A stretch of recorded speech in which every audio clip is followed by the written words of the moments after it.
আজকের এই তাৎপর্যপূর্ণ দিবসে শ্রদ্ধার সঙ্গে স্মরণ করি বীরোত্তম শহীদ রাষ্ট্রপতি জিয়াউর রহমানের শ্রমজীবী মানুষের প্রতি মমত্ববোধের কথা। আপনারা হয়তো জানেন, রাষ্ট্র পরিচালনার দায়িত্ব গ্রহণের পরপরই তিনি মে দিবস উপলক্ষে প্রথম জনসমাবেশে গর্বের সাথে নিজেকে একজন শ্রমিক হিসাবে পরিচয় দেন।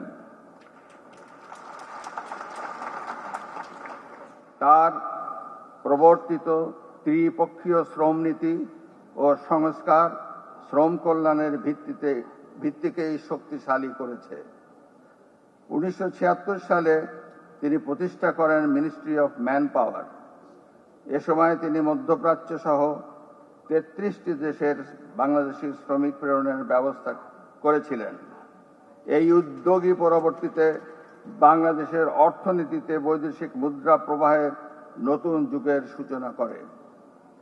আজ যে রেমিটেন্স বাংলাদেশের অর্থনীতির প্রাণশক্তি, তার ভিত্তি স্থাপন করেছিলেন শহীদ প্রেসিডেন্ট জিয়াউর রহমান।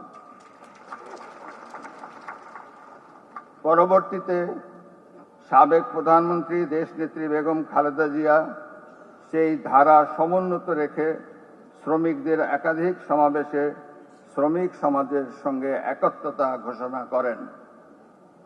তিনি শ্রম আইন 2006 প্রণয়ন ও শ্রম কল্যাণ ফাউন্ডেশন প্রতিষ্ঠা সহ শ্রমিকের অধিকার, কর্মসংস্থান ও কল্যাণের ভিতকে আরও বিস্তৃত করেছিলেন।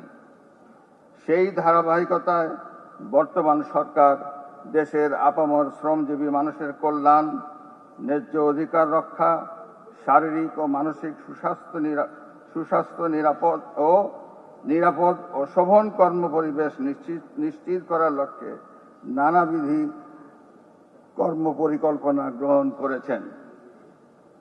সুপ্রিয় ভাই ও বোনেরা, সরকার প্রতিশ্রুতি অনুসারে শ্রমিকদের কল্যাণে ঘোষিত কর্মপরিকল্পনার সবগুলোই ধাপে ধাপে বাস্তবায়ন করছেন।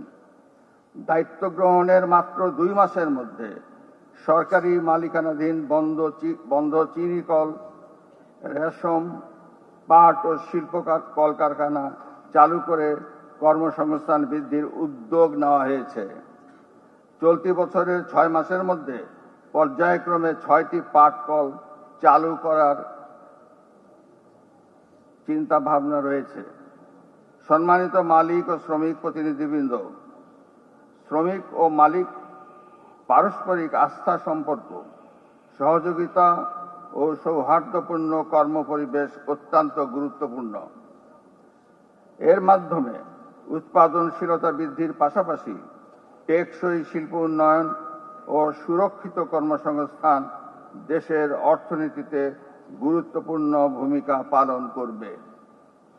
শ্রম খাতে শিল্প সম্পর্ক বজায় রাখা ও শ্রমিক মালিকের অধিকার নিশ্চিত করার লক্ষ্যে ট্রেড ইউনিয়নের কার্যক্রমকে উৎসাহ প্রদান করতে এই সরকার সচেষ্ট।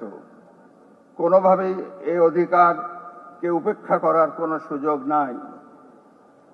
কোনো স্বার্থান্বেষী পক্ষের প্ররোচনায় শ্রম অসন্তোষের মতো কোনো বিষয়ে যেন শ্রমিক ভাইরা জড়িয়ে না পড়েন, সে বিষয়ে সকলকে সচেতন থাকার পাশাপাশি দায়িত্বশীল আচরণ করার জন্য সংশ্লিষ্ট সকলের প্রতি আহ্বান জানাচ্ছি।